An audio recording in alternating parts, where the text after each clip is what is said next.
Vapour pressure को further describe करने के लिए आए रॉल्ट भाई साहब। उन्होंने कहा किसी भी लिक्विड का जो वेपर प्रेशर होता है या फिर कोई भी लिक्विड उतना वेपर प्रेशर क्रिएट करेगा जितना सॉल्यूशन के अंदर उसका मोल फ्रैक्शन होगा।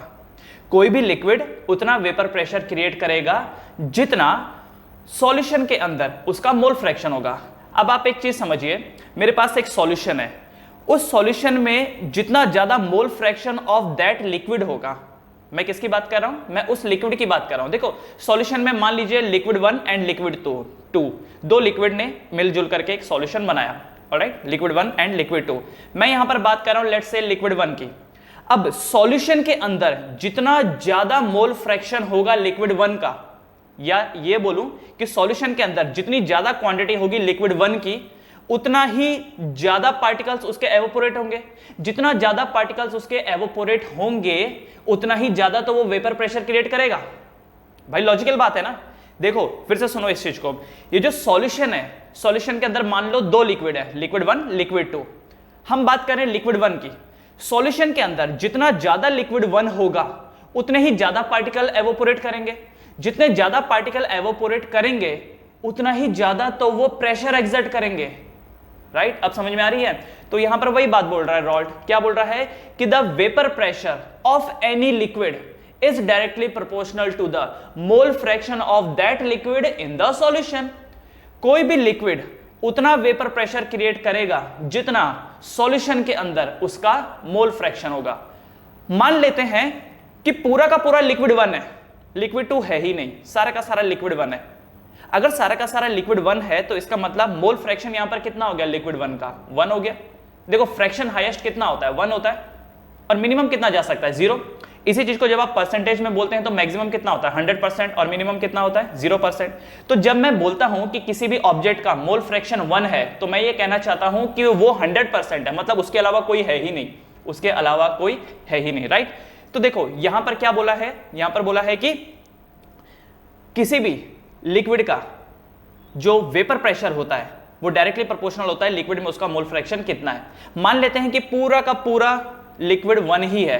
अगर पूरा का पूरा लिक्विड 1 है तो जो मोल फ्रैक्शन होगा वो 1 निकल के आएगा। इसका मतलब जो भी वेपर प्रेशर बनेगा, जो भी वेपर प्रेशर बनेगा वो बनेगा बिकॉज ऑफ लिक्विड 1, क्योंकि लिक्विड 1 ही है, उसके अलावा कोई और है ही नहीं। मान लेते हैं दो लिक्विड है, 50-50%, ये भी 50%, ये भी 50%। अब यहां पर जो वेपर प्रेशर ऑफ लिक्विड 1 होगा, वेपर प्रेशर ऑफ लिक्विड 1 होगा वो डायरेक्टली प्रोपोर्शनल क्या होगा, मोल फ्रैक्शन ऑफ लिक्विड 1। अब क्योंकि लिक्विड 1 जो है वो 50% है तो वेपर प्रेशर भी क्या होगा, 50%। अब देखो ना, दो लिक्विड है ना, लिक्विड 1 लिक्विड 2, दोनों 50-50% है, तो इसका मतलब क्या है कि जो वेपर प्रेशर होगा वो भी 50-50% ही निकल के आएगा। सीधा सा लॉजिक है। जैसे डेमोक्रेसी में जब हम लोग वोट देते हैं, सपोज एक कम्युनिटी है जो 80% है, तो उनकी वजह से जो वोट्स मिलेंगे किसी भी गवर्नमेंट को वो भी 80% ही मिलेंगे। कोई अगर 20% है तो उनकी वजह से जो वोट मिलेंगे वो 20% मिलेंगे, सीधी सी बात है ना। ओके, तो ये बोला रॉल्ट ने, एंड इसी चीज को हम लोग डेफिनेशन के फॉर्म में लिखते हैं। तो चलिए इसका डेफिनेशन लिख लेते हैं। तो सबसे पहले मैं लिखूंगा यहां पर Raoult's law. Number 1 is Raoult law. तो लिखेंगे सबसे पहले Raoult's law, oh sorry RAO है ये, RAOULT, रॉल्ट्स लॉ। तो क्या है ये रॉल्ट्स लॉ? तो रॉल्ट्स कहता है in a solution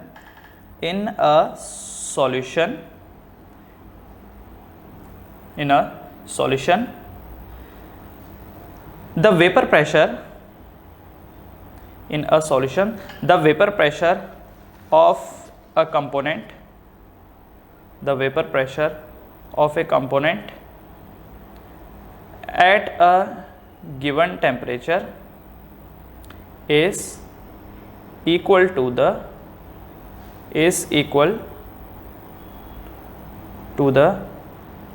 mole fraction of that component of that component in the solution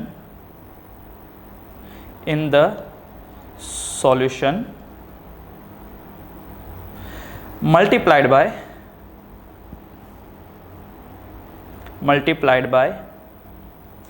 vapor pressure of that component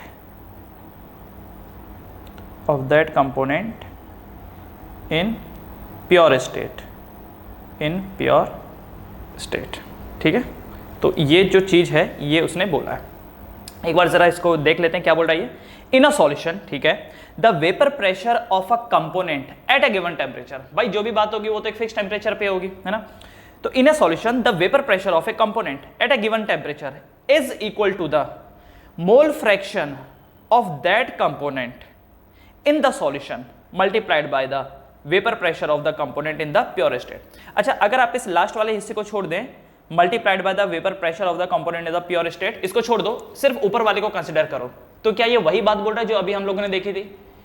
किसी भी लिक्विड का जो वेपर प्रेशर होगा वो डायरेक्टली प्रोपोर्शनल होगा कि सॉल्यूशन के अंदर उसका कितना मोल फ्रैक्शन है। सॉल्यूशन के अंदर अगर उसका मोल फ्रैक्शन ज्यादा होगा तो मतलब ज्यादा पार्टिकल एवापोरेट करेंगे, क्योंकि अगर मोल फ्रैक्शन ज्यादा है इसका मतलब सॉल्यूशन के अंदर उसकी क्वांटिटी ज्यादा है। अगर उसकी क्वांटिटी ज्यादा होगी तो ऑब्वियसली ज्यादा पार्टिकल उसके उड़ेंगे, ज्यादा पार्टिकल उड़ेंगे तो ज्यादा वेपर प्रेशर क्रिएट करेंगे।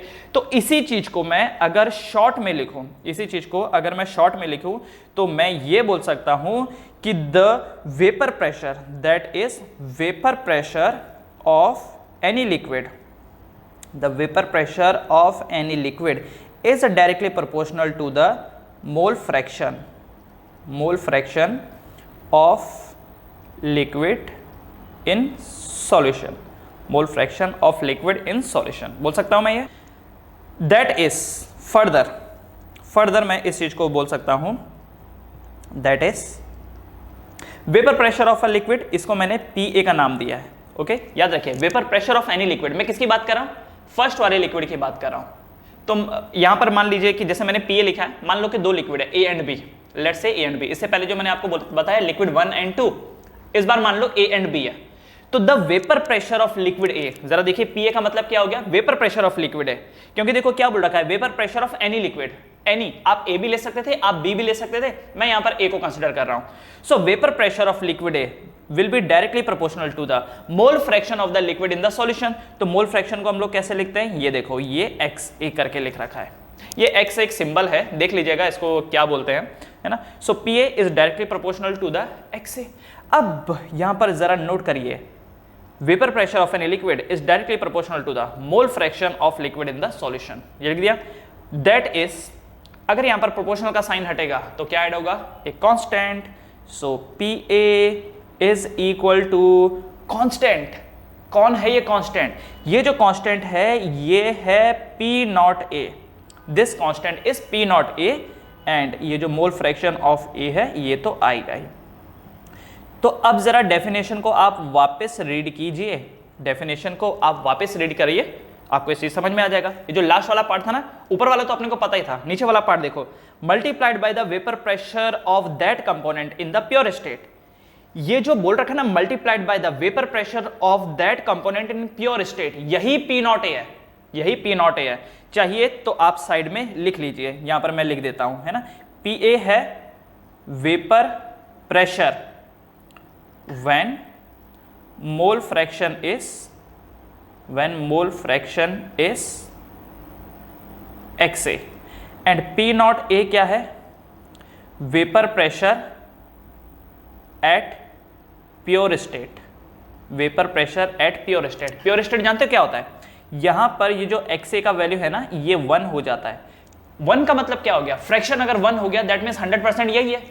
आप इसी फॉर्मूले में डाल के देख लो, ये देखो, ये जो फॉर्मूला है इसी में आप डाल के देख लो। ये जो PA है यहां पर आप क्या करो कि XA को 1 कर दो, सो PA का वैल्यू कितना आ जाएगा? P0A आ जाएगा, P0A आ जाएगा, क्योंकि XA यहां पर 1 हो गया। समझ में आ रही बात, है ना। ओके, तो PA vapour pressure when mole fraction is XA and P0A is vapour pressure at the pure state. That means वहां पर मोल फ्रैक्शन उसका कितना हो गया? 1 हो गया। एंड ये जो XA है, what is this? This is the mole fraction of liquid A, mole fraction of liquid A. समझ गए ये चीज को? ये चीज तो आपको समझ में आई होप सो आ गई होगी, है ना? चाहिए तो इसको एक और तरीके से मैं समझा सकता हूं। जैसे याद करो क्लास 11th में आपने एक इक्वेशन पढ़ी थी y equal to A sine theta करके, याद होगा आपको, y equal to A sine theta. ये y होता था एनी टाइम डिस्प्लेसमेंट, है ना? y होता था any time displacement, right? And ये जो a होता था ये होता था हाईएस्ट डिस्प्लेसमेंट, जिसको हम लोग एम्पलीट्यूड भी बोलते थे। What is amplitude? Highest displacement ना। अब y जो है is multiple of a and sine theta. अब ध्यान रखिए यहां पर a तो कांस्टेंट होता था, a की जो वैल्यू होती थी वो कांस्टेंट होती थी, क्योंकि यहां पर ये साइन थीटा बदलता रहता था। साइन थीटा की वैल्यू जब बढ़ती थी, जब साइन थीटा की वैल्यू बढ़ती थी तो वो बढ़ी हुई वैल्यू जब a से मल्टीप्लाई होता था तो y की वैल्यू चेंज होती थी।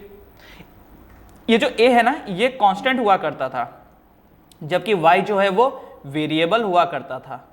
एंड ये जो साइन थीटा है ये भी वेरिएबल था। जब आप एंगल को बढ़ाते थे, देखो साइन थीटा मैक्सिमम कितना होता था? 1 होता था। तो 1 जब a से मल्टीप्लाई होता था तो y की वैल्यू a हो जाती थी, तो हम बोलते थे कि y इस बार a के बराबर है। जब साइन थीटा मिनिमम होता था, दैट मीन्स -1, तो y इक्वल टू -a बनता था, तो हम बोलते थे कि y की वैल्यू यहां पर सबसे कम है, किसके बराबर? -a के बराबर। जब साइन थीटा की वैल्यू 0 हो जाती थी तो हम बोलते थे कि y 0 के बराबर है, राइट? ये बात समझ में आ रही है? ये एग्जैक्टली वैसा ही है। आप यहां पर मोल फ्रैक्शन चेंज करो, तो पीए चेंज होगा। मोल फ्रैक्शन को हाईएस्ट कर दो 1, तो पीए पी नॉट ए के बराबर हो जाएगा। मोल फ्रैक्शन को 0 कर दो तो पीए 0 हो जाएगा।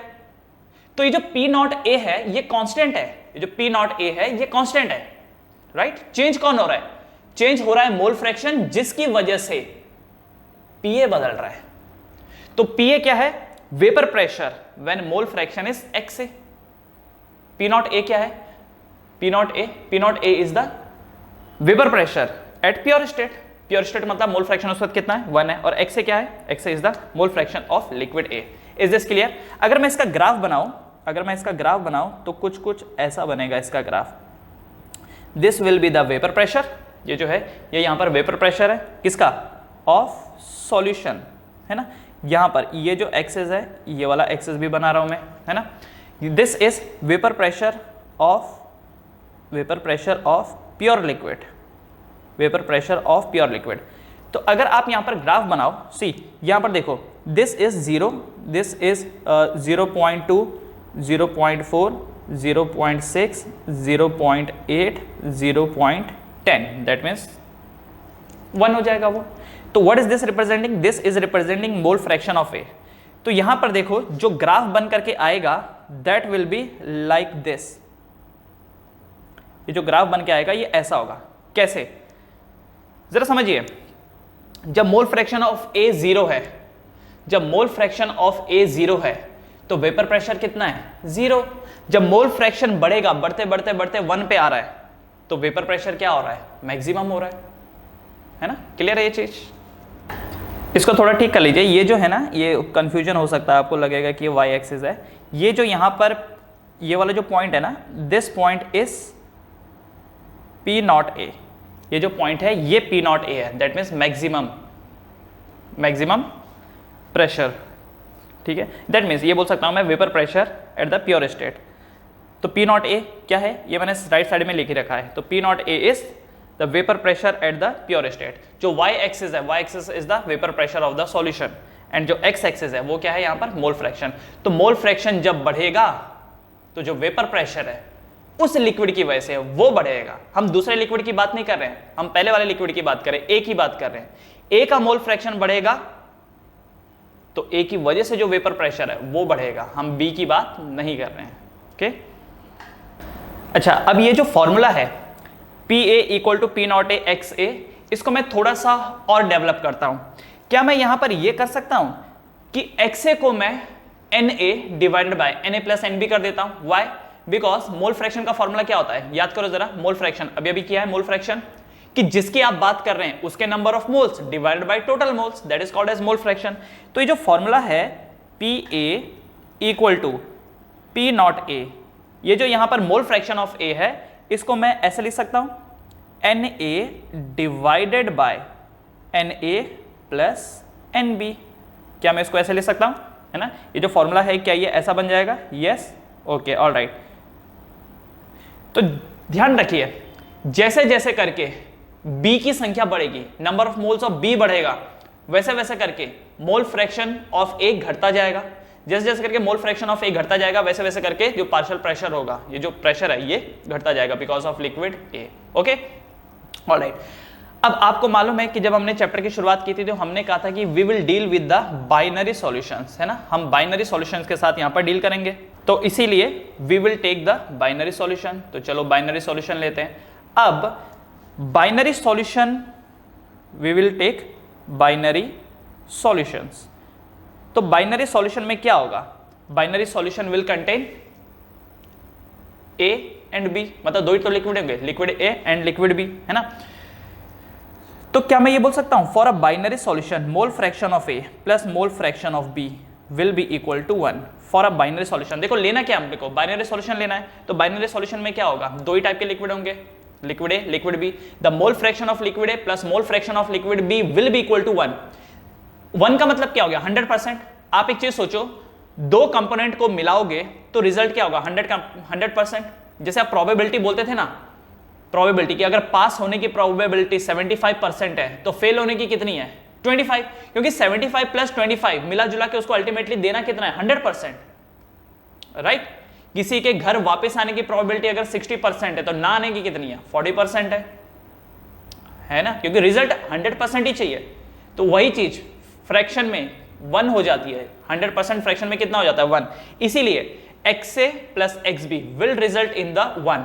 मान लो अगर 3 होते, टर्शरी सॉल्यूशन होता, तो XA plus XB plus XC that will be equal to 1।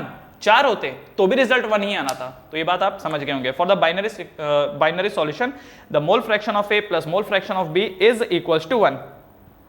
यहां पर मैं एक चीज आपको बताना चाहता हूं ताकि हम थोड़ा कंफ्यूजन से बच जाए। मैं यहां पर जो लिक्विड A ले रहा हूं, याद रखिए लिक्विड A ले रहा हूं, that will be the solvent. मैं यहां पर जो A नाम दूंगा वो सॉल्वेंट को दूंगा, ठीक है? एंड जो यहां पर लिक्विड B है वो क्या होगा? सॉल्यूट। वो क्या होगा? सॉल्यूट। तो ये जो मैं XA लिख रहा हूं ना, this will be the mole fraction of solvent, और ये जो मैं XB लिख रहा हूं that will be the mole fraction of the solute. इतना क्लियर है? अब आगे की कार्रवाई करते हैं। तो देखिए, liquid A solvent, liquid B solute. Now अगर प्योर सॉल्वेंट होता तो क्या होता? वैसे तो हमको पता है पर दोबारा लिख देता हूं। अगर हमारे पास प्योर सॉल्वेंट होता तो क्या होता? तो प्योर सॉल्वेंट मतलब ये जो XA की वैल्यू है ये 1 हो जाती, तो यहां पर PA किसके बराबर हो जाता? P0 A के बराबर हो जाता, राइट? प्योर सॉल्वेंट के लिए मोल फ्रैक्शन ऑफ A 1 हो जाता। सिर्फ सॉल्वेंट है, कोई सॉल्वेंट नहीं है, कोई मिलावट नहीं है, प्योर है। यहां पर द सब्सटेंस इज प्योर, कोई मिलावट नहीं है। तो PA किसके बराबर हो जाता? P0 A के बराबर हो जाता। ओके, ये तो हम ऑलरेडी देख चुके हैं, right? For the pure solvent. लेकिन अगर आपने उस प्योर सॉल्वेंट में सॉल्यूट मिलाना चालू किया, चलो एक एग्जांपल लेते हैं, एक लाइव एग्जांपल लेते हैं। सपोज पानी है, मेरे पास एक बकेट रखा हुआ है पानी का, कुछ भी नहीं है उसमें, सिर्फ पानी है। तो इसका मतलब मोल फ्रैक्शन ऑफ पानी कितना है? 1 है, क्योंकि कोई सॉल्यूट नहीं है। अब मैंने उसमें सॉल्यूट मिलाना चालू कर दिया। सॉल्यूट मतलब मैंने उसमें नमक मिलाना चालू कर दिया। तो जैसे ही उस पानी में मैं नमक मिलाऊंगा वैसे ही क्या होगा? वैसे ही क्या होगा? मोल फ्रैक्शन ऑफ वाटर घटने लगेगा, क्योंकि मैं अब उसमें मिलावट कर रहा हूं। क्योंकि अब सॉल्यूट बढ़ रहा है तो सॉल्वेंट का मोल फ्रैक्शन अपने आप कम होगा। बात समझ में आ रही? एक बढ़ेगा तो दूसरा ऑटोमेटिकली कंपैरेटिवली कम होगा कि नहीं? तो जब तक तो पानी था तब तक मोल फ्रैक्शन ऑफ पानी इज 1। अब क्योंकि मैं उसमें नमक मिला रहा हूं तो नमक का मोल फ्रैक्शन बढ़ रहा है एंड पानी का यहां पर घट रहा है। ओके, तो जब मैंने यहां पर मिलावट करी तो क्या आपको ऐसा नहीं लगता कि मिलावट करते ही वेपर प्रेशर रिड्यूस हो जाएगा? हम जानते हैं कि पहले जब ये प्योर लिक्विड था तो मान लेते कि सरफेस के ऊपर 100 पार्टिकल्स थे लिक्विड के, वाटर के, तो 100 के 100 उड़ते थे तो वेपर प्रेशर ज्यादा बनता था। अब हमने क्या किया? नमक डाल दिया। नमक ने क्या किया कि ऊपर वाली सरफेस जो थी उसको थोड़ा थोड़ा ऑक्यूपाई कर लिया। मान लेते हैं कि ऊपर की जो सरफेस थी पहले 100 पार्टिकल्स ऑफ वाटर थे, अब 70 ही रह गए हैं। 30% जो एरिया था वो नमक ने घेर लिया। तो जो वेपर प्रेशर पहले 100 पार्टिकल्स की वजह से बनता था, अब वो सिर्फ 70 की वजह से बनेगा। तो क्या वेपर प्रेशर रिड्यूस होगा? Yes, no? यस। तो मैं ये बोल सकता हूं कि यहां पर इस केस में अब क्या होगा कि लोअरिंग आफ्टर एडिंग सॉल्यूट, जैसे ही आप सॉल्यूट ऐड कर देंगे वैसे ही क्या होगा, there will be lowering in the vapour pressure, there will be lowering of vapour pressure, there will be the lowering of vapour pressure, right. जैसे आप सॉल्यूट ऐड करोगे वेपर प्रेशर में कमी आ जाएगी। कितनी कमी आएगी? ओके, तो कितनी कमी आएगी? तो मैं यहां पर लिखता हूं कि lowering of vapour pressure, that means इसको मैं लिख रहा हूं डेल्टा वीपी, है ना। इसको मैं क्या लिख रहा हूं? डेल्टा वीपी, या डेल्टा वीपी ना लिख करके मैं इसको ये कर देता हूं डेल्टा पीए, इसको मैं डेल्टा पी ए कर देता हूं, ठीक है ना। क्योंकि हम किसके टर्म्स में बात कर रहे हैं? प्योर लिक्विड के टर्म्स में बात कर रहे हैं। जैसे वाटर प्योर लिक्विड था, अब उसका वेपर प्रेशर कितना रिड्यूस हो जाएगा? तो ये बन गया डेल्टा पी ए। तो ओरिजिनली कितना था? जब कोई नहीं था, कोई सॉल्यूट नहीं था, तब वेपर प्रेशर कितना था? क्या वो पी नॉट ए के बराबर था? जरा याद करो, जब तक वो पानी था, उसमें नमक नहीं डाला था, तब तक वेपर प्रेशर कितना था? पी नॉट ए। वाई? क्योंकि सारा का सारा मोल फ्रैक्शन, मतलब 100% जो मोल्स थे वो किसके थे? पानी के थे। तो XA का वैल्यू 1 था, तो पी नॉट ए हो गया, माइनस अब आप जैसे ही उसमें नमक डालेंगे तो जो वेपर प्रेशर पहले पी नॉट ए था उसमें से पी ए रिड्यूस हो जाएगा, है ना। उसमें से ये जो पी ए है ये रिड्यूस हो जाएगा, है कि नहीं? जरा सोचो, पी ए रिड्यूस होने का मतलब क्या है? पहले पी नॉट ए था मैक्सिमम, अब पी ए रह गया है। तो व्हाट इज द डिफरेंस? पहला मैक्सिमम पी नॉट ए था, इस वक्त पी ए रह गया है, तो what is the difference? P naught A minus P ए। इसलिए मैं कह रहा हूं पी नॉट ए में से पी ए को हम सब्ट्रैक्ट कर देंगे, क्योंकि पहले पी नॉट ए था, मैक्सिमम था, अब पी ए रह गया है। तो what is the difference? Difference is the P naught A minus P ए, उसी को हमने डेल्टा पी ए बोला। अब जरा ध्यान दो, यहां पर पी नॉट ए को तो चलो मैं पी नॉट ए ही लिख रहा हूं, क्या मैं पी ए को पी नॉट ए एक्स ए लिख सकता हूं? क्या मैं पी ए को पी नॉट ए एक्स ए लिख सकता हूं? कैसे? ये देखो जरा, ये दिख रहा है ना। यहां से पी ए को मैं क्या लिख सकता हूं? P naught A X A. Now what this will happen is, P naught ए को आप कॉमन ले लीजिए, अंदर क्या बचेगा? 1 माइनस एक्स ए, 1 माइनस एक्स ए। तो क्या 1 माइनस एक्स ए एक्स बी होता है? देखो जरा, पी नॉट ए तो ऐसा ही रहेगा, और क्या बचा हुआ एक्स बी हो जाएगा, क्या बचा हुआ एक्स बी हो जाएगा। कैसे होगा? इसके लिए आप इस रिलेशन को देखिए, ये वाला देखो, ये रिलेशन देखो कि X A plus X B is 1, X A plus X B is 1, है ना। तो उस हिसाब से 1 माइनस एक्स ए क्या होगा? तो एक्स ए को दूसरी तरफ लेके जाओ, 1 माइनस एक्स ए क्या होगा? एक्स बी होगा। तो वही चीज बन गई। तो देखो यहां पर ये जो डेल्टा पी ए है, delta P A, what is delta P A? Lowering in the vapour pressure. उसका फॉर्मूला क्या निकल के आया? Lowering in the vapour pressure, P naught A X B. इसी चीज को मैं क्या ये बोल सकता हूं कि the lowering of vapour pressure is directly proportional to the mole fraction of B. ये देखो जरा, ये एक इंपॉर्टेंट कंक्लूजन है, ये एक इंपॉर्टेंट कंक्लूजन है। क्या? कि delta P A is directly proportional to the mole fraction of B. Mole fraction of B का मतलब क्या हो गया? सॉल्यूट का मोल फ्रैक्शन। ये कहना चाहता है कि वेपर प्रेशर में उतनी गिरावट आएगी जितना आप सॉल्यूट डालेंगे। सही बात है। इसको वैसे सोचो फिर से, पानी का बर्तन था, पहले प्योर पानी था, तो सारा का सारा वेपर प्रेशर किसका था? पानी की वजह से था। 100% वेपर प्रेशर पानी की वजह से था, क्योंकि पानी का मोल फ्रैक्शन 1 था। जैसे जैसे करके आप सॉल्यूट डालोगे, पहले 1 चम्मच डाला, तो 1 चम्मच डालने से क्या हुआ कि पहले पानी के 100 पार्टिकल्स उड़ते थे, अब 90 उड़ रहे हैं। आपने 2 चम्मच डाला, अब कितने उड़ रहे हैं? 80। और 1 चम्मच डाला, अब कितने उड़ रहे हैं? 30। तो जैसे जैसे करके आप सॉल्यूट को डालते जाएंगे, पानी कम कम एवोपोरेट होगा, कम कम एवोपोरेट होगा, तो जो वो प्रेशर एक्सर्ट कर रहे थे, क्या वो भी कम हो जाएगा? क्या वो भी कम हो जाएगा? राइट। तो ये वही तो बोल रहा है कि जो लोअरिंग ऑफ वेपर प्रेशर है, वेपर प्रेशर में जो कमी आ रही है, किस वजह से आ रही है? सॉल्यूट को ऐड कर देने से आ रही है। ये जो वेपर प्रेशर में कमी आ रही है ये सॉल्यूट को ऐड करने से आ रही है। जब तक तो प्योर सॉल्वेंट था, वो प्योर वाटर था, तब तक वेपर प्रेशर ज्यादा था। जैसे ही आपने उसमें सॉल्यूट ऐड किया वैसे ही उसका वेपर प्रेशर रिड्यूस हो गया। ओके सर, ये बात तो समझ में आई, पर ये हम इतना पढ़ क्यों रहे हैं? ये हम वेपर प्रेशर मतलब ठीक है, हुआ ठीक है, सॉल्यूट को ऐड किया, वेपर प्रेशर डाउन हुआ, फर्क क्या पड़ा? फर्क क्या पड़ा? फर्क ये पड़ता है कि जब आप प्योर लिक्विड में सॉल्यूट डाल देते हैं तो क्या होता है कि वेपर प्रेशर में कमी आती है, जिसकी वजह से फ्रीजिंग पॉइंट कम हो जाता है, बॉइलिंग पॉइंट बढ़ जाता है। फिर से सुनिए, फ्रीजिंग पॉइंट कम हो जाता है, बॉइलिंग पॉइंट बढ़ जाता है। इससे फर्क पड़ता है। वेपर प्रेशर से तो अपने को पता चलता है प्रैक्टिकल लाइफ में, वेपर प्रेशर कम है ज्यादा है, उससे अपने को कहां पता चलता है। लेकिन हाँ, बॉइलिंग पॉइंट और फ्रीजिंग पॉइंट में अगर कोई इफेक्ट है तो वो जरूर पता चलेगा। अब जैसे एक एग्जांपल के लिए समझाता हूं मैं आपको, पानी कितना डिग्री पे फ्रीज होता है? वाटर कितना डिग्री पे फ्रीज होता है? 0 डिग्री, मतलब 0 डिग्री इसका इक्विलिब्रियम है। 0 डिग्री से अगर कम रखोगे तो पानी फ्रीज होगा, और 0 डिग्री से ज्यादा रहेगा तो पानी जो है वो लिक्विड फॉर्म में आ जाएगा। तो 0 इज द इक्विलिब्रियम, राइट? पानी को अगर मुझे बर्फ बनाना है तो मुझे टेम्परेचर 0 से कम देना होगा। अब सपोज आपके दोस्त ने आपसे चैलेंज लगा लिया कि देख, ये है पानी, तुझे इसको फ्रीजर में डालना है, पर ये जमना नहीं चाहिए, ये बर्फ नहीं बनना चाहिए। चैलेंज लगा दिया उसने, आपने बोल दिया ओके, चैलेंज एक्सेप्टेड। क्या करोगे कि आप ये चैलेंज जीत जाओ? इसके लिए आपको केमिस्ट्री आनी चाहिए अच्छे से, खास करके जो सॉल्यूशन वाला चैप्टर है ये आना चाहिए।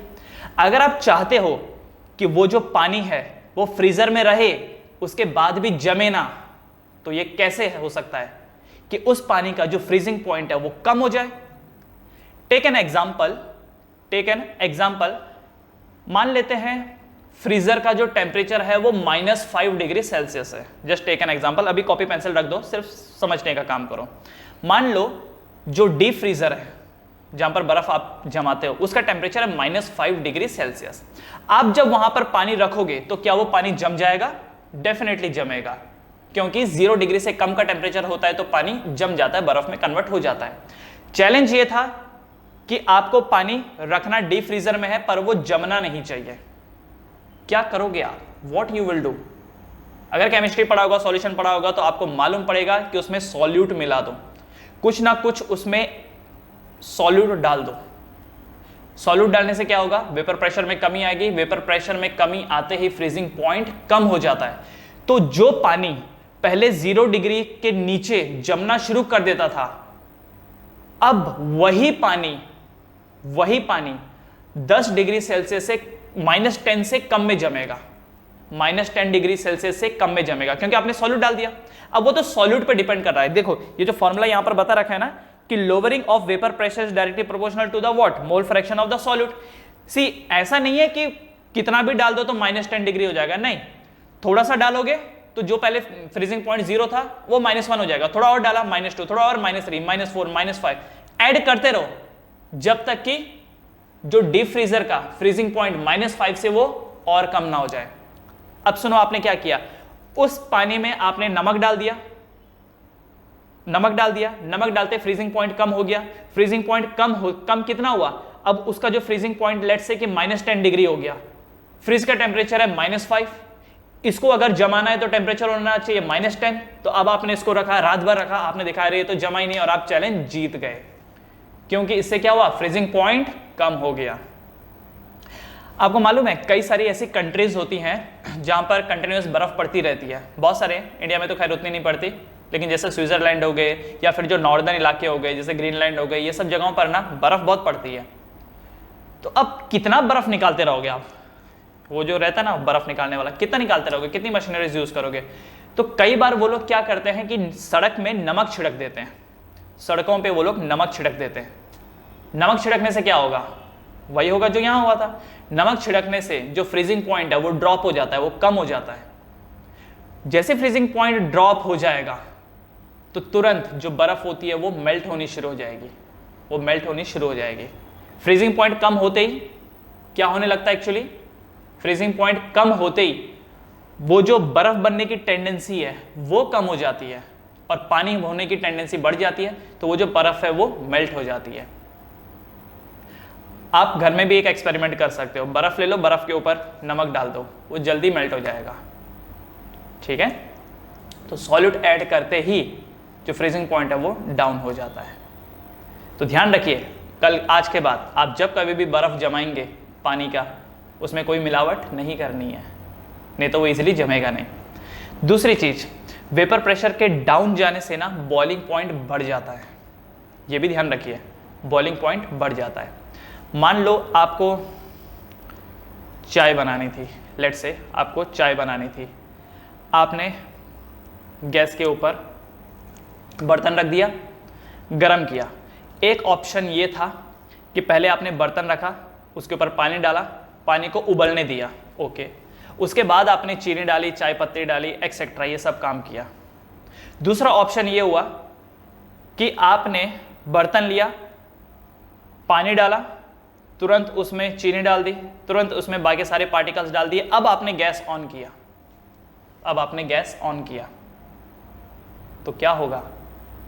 पहले टाइम में बॉइलिंग पॉइंट आने के बाद आपने सॉलिड पार्टिकल ऐड किया, सेकेंड टाइम आपने पहले ही ऐड कर दिया, क्योंकि जब आपने सेकेंड टाइम पहले ही ऐड कर दिया तो जो पानी का पहले बॉइलिंग पॉइंट 100 था, 100 डिग्री पे पानी उबलना शुरू कर देता था, अब पानी 100 की बजाय उससे ज़्यादा टेम्परेचर पे उबलना शुरू करेगा। ठीक है, पहले पानी का टेम्परेचर 100 डिग्री था, अब पानी का टेम्परेचर मोर देन 100 डिग्रीज होएगा। तो याद रखिए, जब जब आप सॉल्यूट पार्टिकल्स ऐड करते हैं किसी भी सॉल्वेंट में तो वेपर प्रेशर रिड्यूस हो जाता है।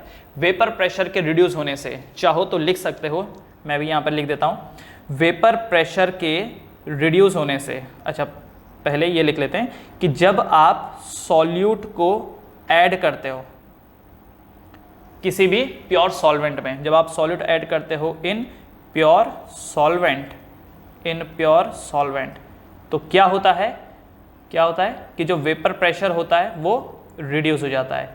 वेपर प्रेशर के रिड्यूस होने से, वेपर प्रेशर के रिड्यूस होने से फ्रीजिंग पॉइंट, एफपी मतलब फ्रीजिंग पॉइंट, वो कम हो जाता है।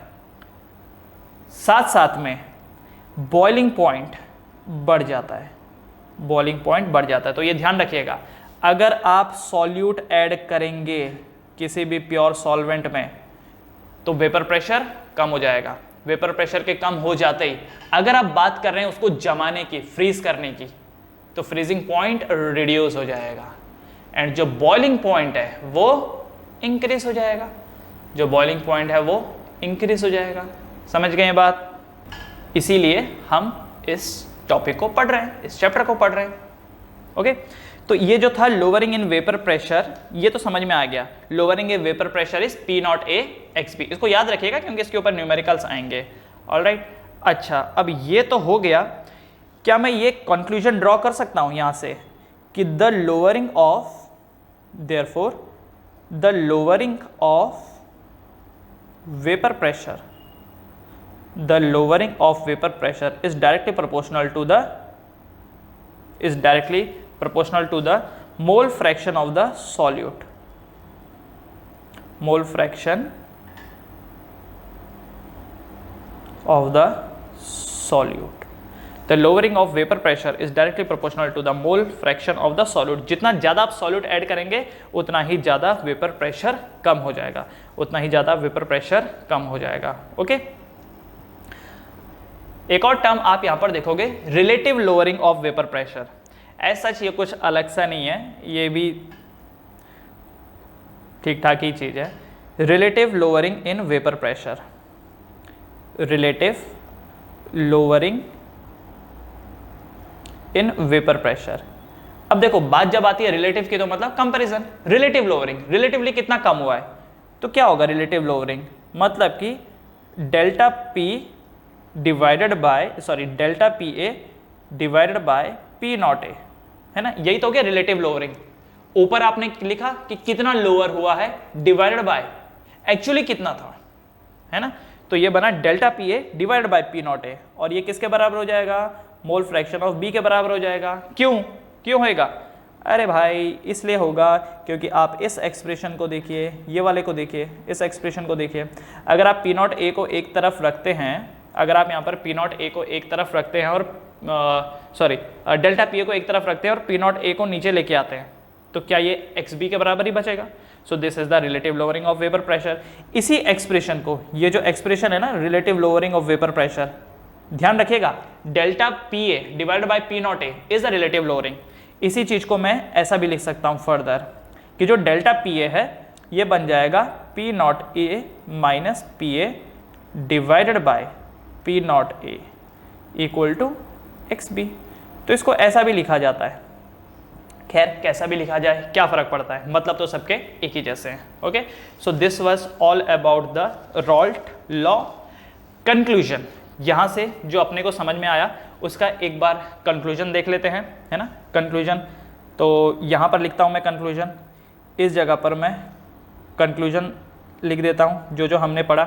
Okay, conclusion, the conclusion is number 1, पहला कंक्लूजन कि जो वेपर प्रेशर होता है, the vapour pressure P A is directly proportional to the mole fraction of A. सही बात है, जितना प्योर लिक्विड होगा उतना ही ज्यादा उसका वेपर प्रेशर होगा। दूसरा, लोअरिंग ऑफ वेपर प्रेशर, दूसरा है lowering of vapour pressure. Vapour pressure में कितनी कमी आई, तो लोअरिंग ऑफ वेपर प्रेशर क्या है, डेल्टा पी ए है, ये किसके प्रोपोर्शनल है, कितना आप सॉल्यूट को ऐड कर रहे हो, क्योंकि बी नाम हमने किसको दिया था, सॉल्यूट को, ए नाम किसको दिया था, सॉल्वेंट को, है ना। ओके, तो lowering of vapour pressure is directly proportional to the X B. तीसरा है relative lowering, relative lowering of vapour pressure. अब ये जो relative lowering of vapour pressure है क्या है, ये delta P A divided by P naught A, और ये किसके बराबर था, again mole fraction of B के बराबर था। सो रॉल्ट लॉ में जो हमने पढ़ा ये उसका कंक्लूजन था, रॉल्ट लॉ में जो हमने पढ़ा ये उसका कंक्लूजन था। ओके, एक आखिरी चीज है इसी में ही, मतलब ऐसा कुछ ज्यादा नहीं है ये, बस एक छोटी सी चीज है कि ये जो आप बार बार मोल फ्रैक्शन बोल रहे हो ना, मोल फ्रैक्शन का फॉर्मूला तो शायद आपको पता होगा, नहीं पता होगा तो मैं लिख देता हूं। मोल फ्रैक्शन ऑफ सब्सटेंस ए क्या होगा, number of moles of A divided by total number of moles Na plus Nb। क्योंकि मैं यहाँ पर बाइनरी सॉल्यूशन ले रहा हूँ इसलिए Na प्लस Nb लिख दिया।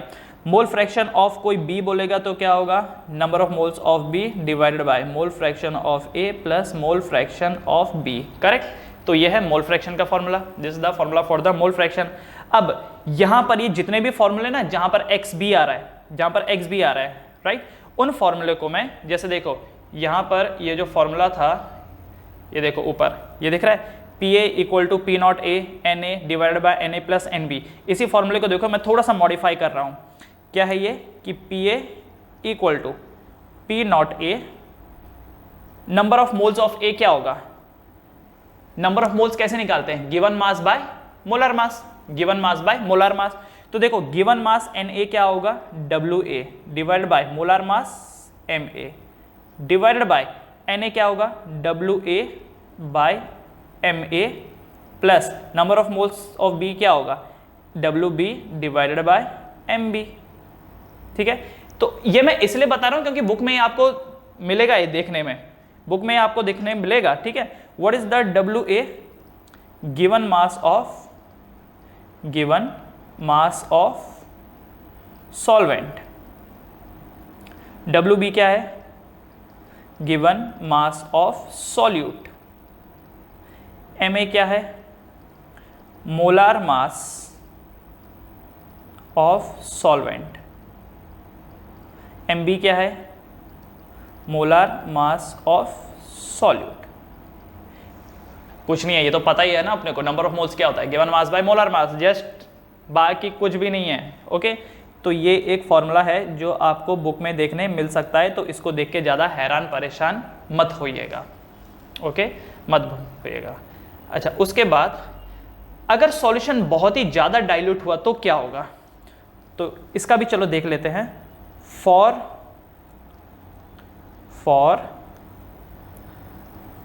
a very diluted solution, for a very diluted solution, अगर मान लीजिए सॉल्यूशन बहुत डाइल्यूटेड है, बहुत डाइल्यूटेड।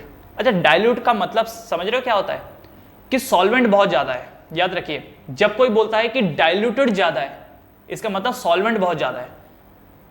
ठीक है, जैसे मैं बोलता हूं ना कि अरे क्या नींबू पानी बना रखा है, मालूम ही नहीं पड़ रहा है कि इसमें नींबू है, इतना डाइल्यूट कर दिया तूने, इतना पानी इसमें डाल दिया। ठीक है, तो मतलब क्या हो गया कि पानी बहुत ज्यादा है, सॉल्वेंट बहुत ज्यादा है। ओके, तो याद रखिए जब जब सॉल्यूशन बहुत ज्यादा डाइल्यूटेड होता है तो उसका मतलब क्या है कि solvent is in high amount, बहुत ज्यादा हाई अमाउंट, सॉल्वेंट जो है वो बहुत ज्यादा अमाउंट में है। लेकिन जब कोई बोलता है कि सॉल्यूशन बहुत ज्यादा कॉन्सेंट्रेटेड है, जैसे कोई नींबू पानी बना के लेके आया, मैंने पिया, मैंने कहा है कितना खट्टा ही है, मतलब उसने बहुत ज्यादा नींबू डाल दिया। बहुत ज्यादा नींबू डालने का मतलब क्या हो गया, कॉन्सेंट्रेट कर दिया। तो मैं टेक्निकल भाषा में क्या बोलूंगा, अरे कितना कॉन्सेंट्रेट कर रखा है। ठीक है ना, तो जब सॉल्यूट बहुत ज्यादा होता है तो हम बोलते हैं कि सॉल्यूशन कॉन्सेंट्रेटेड है, और जब सॉल्वेंट बहुत ज्यादा होता है तो हम बोलते हैं कि डाइल्यूट है। फिर for a very diluted solution solvent is in high amount. तो इस वजह से मैं यहां पर एक चीज बता सकता हूं कि जो नंबर ऑफ मोल्स ऑफ ए है, इस वजह से मैं ये बोल सकता हूं कि the number of moles of A plus number of moles of B will be almost equal to the number of moles of A. बोल सकता हूं मैं, मतलब बहुत ज्यादा डाइल्यूटेड है ना, मतलब number of moles of B क्या है, लगभग ना के बराबर है, ना के बराबर है। तो number of moles of A plus number of moles of B equal to N A. तो ये जो आपने फॉर्मूला पढ़ा है पी ए का, P A equal to P naught A, ये बन जाएगा W A divided by M A whole divided by यहाँ पर ये जो डिनोमिनेटर है, इस डिनोमिनेटर को आप चेंज कर सकते हो, है ना, W A divided by M A, जो ओवरऑल कट के क्या हो जाएगा, 1 ही हो जाएगा, है ना। ओवरऑल कट के क्या हो जाएगा, ये हो जाएगा 1।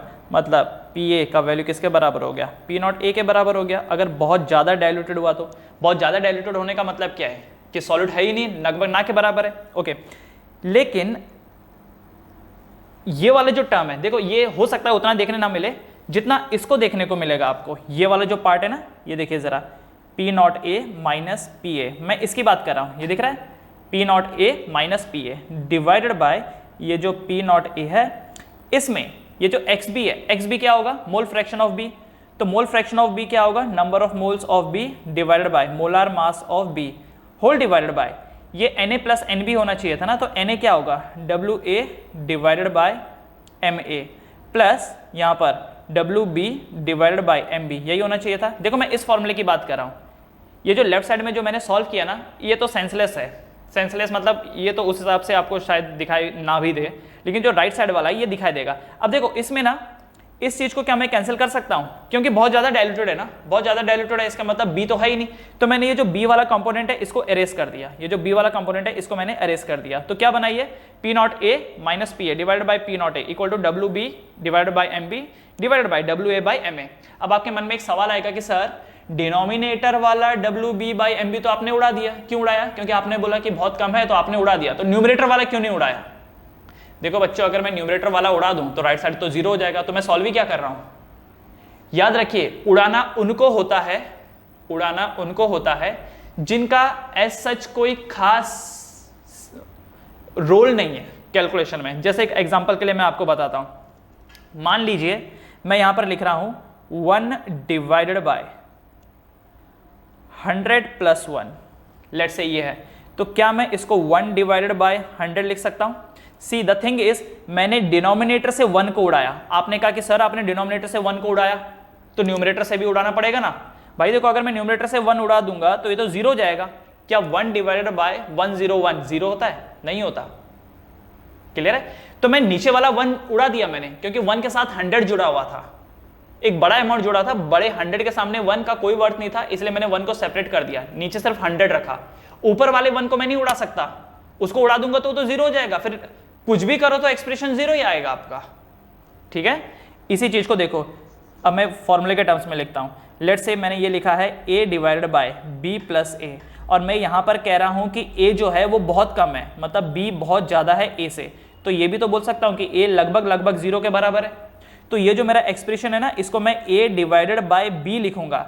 मैं यहां से ये वाला जो a है इसको हटा सकता हूं, इसको जीरो कर सकता हूं, क्योंकि ये b प्लस a है। तो b प्लस a को मैंने b लिख दिया, तो मैंने नीचे से a को हटा दिया, ऊपर वाला a हटा नहीं सकता मैं, ऊपर वाला a हटा दे तो रिजल्ट तो जीरो आ जाएगा। ठीक है, ऑलराइट। अगर मान लीजिए दो वोलेटाइल लिक्विड मौजूद हैं, तो ऐसे में जो वेपर प्रेशर होगा वो क्या होगा। मान लीजिए कि दो वोलेटाइल लिक्विड हैं, तब क्या होगा, तब ध्यान रखिए जो टोटल वेपर प्रेशर होगा वो दोनों लिक्विड के वेपर प्रेशर का सम होगा। ओके, तो यहां पर इसको भी लिख लीजिए। If two volatile liquids, if two volatile liquids are mixed, if two volatile liquid are mixed, then total vapor pressure will be PA plus PB, PA plus PB। ठीक है, मतलब कि ये जो टोटल वेपर प्रेशर है ना, ये किसके बराबर हो जाएगा, PA प्लस PB के बराबर हो जाएगा, which implies total vapour pressure PA क्या है, P naught A X A, and PB क्या होगा, P naught B X B, P naught B X B। Correct. अगर दो वोलेटाइल लिक्विड को आपने ऐड कर रखा है तो total vapour pressure will be equal to P naught A X A plus P naught B X B, P naught B X B। Okay, एक छोटी सी और है यहाँ पर चीज कि मोल फ्रैक्शन, देखिए जो भी वेपर प्रेशर है वो किस पे डिपेंड करता है, मोल फ्रैक्शन पे करता है। अगर सॉल्यूशन फॉर्म में है तब तो आप मोल फ्रैक्शन निकाल सकते हो, जैसे मान लो नमक और पानी है, इसका तो आप मोल फ्रैक्शन निकाल सकते हो। ठीक है, पानी में नमक डाल रखा है तो आप मोल फ्रैक्शन ऑफ नमक निकाल सकते हो, आप मोल फ्रैक्शन ऑफ वाटर निकाल सकते हो। लेकिन अगर दो गैसेस आपस में मिक्स्ड हैं, मान लीजिए नाइट्रोजन एंड ऑक्सीजन आपस में मिक्स्ड है, तब आप मोल फ्रैक्शन कैसे निकालेंगे, तब आप मोल फ्रैक्शन कैसे निकालेंगे। तो इसके लिए भी लॉजिक लिख लीजिए, इसके लिए भी लॉजिक लिख लीजिए। Mole fraction in the, mole fraction निकालने का तरीका in solution form, mole fraction in solution form. अगर आपको सॉल्यूशन फॉर्म में मतलब solution phase, sorry not form, solution phase, अगर चीजें सॉल्यूशन के फॉर्म में है, जैसे नींबू पानी, नमक पानी, ग्लूकोज का पानी, तो किस फेज में, सॉल्यूशन फेज में। तो इन दैट केस आप जो मोल फ्रैक्शन निकालते हैं उसका फॉर्मूला ये होता है, number of moles of A divided by number of moles of A plus moles of B। Similarly अगर आपको B का मोल फ्रैक्शन निकालना हो तो number of moles of B divided by number of moles of A plus number of moles of B। Okay sir, ये तो हमको पता है, ओके ये पता है, पर क्या ये पता है अगर आपको मोल फ्रैक्शन इन वेपर या फिर गैसेस भी इसको बोल सकते हैं, mole fraction in vapour phase आपको निकालना हो, गैसियस फेज पे आपको निकालना हो, मोल फ्रैक्शन इन वेपर या गैसेस फेज में आपको निकालना हो, तो इन दैट केस जो फॉर्मूला बनता है मोल फ्रैक्शन ऑफ A का, मोल फ्रैक्शन ऑफ A का, वो होता है pressure of A divided by pressure of A plus pressure of B। ठीक है, ये उसका फॉर्मूला होता है। दूसरा, mole fraction of B, pressure of B divided by pressure of A plus pressure of B। What are these? These are the partial pressure. एक होता है टोटल प्रेशर एंड एक होता है पार्शियल प्रेशर। ध्यान रखिए ये जो PA लिखा हुआ है ना, ये पार्शियल प्रेशर है। पार्शियल का मतलब क्या होता है, मतलब पार्शियल है, ये कुछ तू कुछ मैं, पार्शियली कुछ काम तुम करो, पार्शियली कुछ काम मैं करता हूं। जैसे मान लीजिए ऑक्सीजन है और नाइट्रोजन है, दोनों एक सिलेंडर के अंदर बंद है। अब जब दोनों सिलेंडर के अंदर बंद हैं तो दोनों मिल करके मान लीजिए 10 atm का प्रेशर एक्सर्ट कर रहे हैं। नाइट्रोजन ऑक्सीजन दोनों एक डब्बे के अंदर बंद है, एक सिलेंडर के अंदर बंद है, दोनों मिलजुल करके 10 atm का प्रेशर लगा रहे हैं। तो 10 atm is the total pressure. Okay, oxygen मान लीजिए 6 atm का प्रेशर लगा रहा है अकेला, तो बाकी बचा हुआ नाइट्रोजन कितना लगा रहा होगा, 4। तो partial pressure of nitrogen is 4 and the partial pressure of oxygen is 6। तो ये जो PA लिखा है ना, PA is the partial pressure of A, PB partial pressure of B। ये बात समझ गए, ये क्लियर है ना। एक होता है टोटल प्रेशर जो सब मिलजुल करके लगा रहे हैं, सारी गैसेस मिलजुल के लगा रही हैं, is called as total pressure, और जो इंडिविजुअली मिल करके लगा रहे हैं that is called as partial pressure. तो मोल फ्रैक्शन ऑफ ए कैसे निकालेंगे? अगर मान लीजिए इसी सिलेंडर की बात करते हैं जिसमें ऑक्सीजन और नाइट्रोजन है, तो मोल फ्रैक्शन ऑफ नाइट्रोजन कैसे निकालेंगे कि नाइट्रोजन अकेला कितना प्रेशर लगा रहा है डिवाइड बाय टोटल प्रेशर। तो नाइट्रोजन अकेला कितना प्रेशर लगा रहा था इस केस में 4 atm का, तो 4 डिवाइड बाय टोटल प्रेशर कितना है 10, तो नाइट्रोजन का मोल फ्रैक्शन कितना है 4/10। ऑक्सीजन का कितना है, तो ऑक्सीजन कितना प्रेशर लगा रहा है 6 आउट ऑफ टोटल प्रेशर कितना है 10, तो 6/10। तो नाइट्रोजन का मोल फ्रैक्शन है 4/10 एंड ऑक्सीजन का कितना है 6/10। क्लियर है? ओके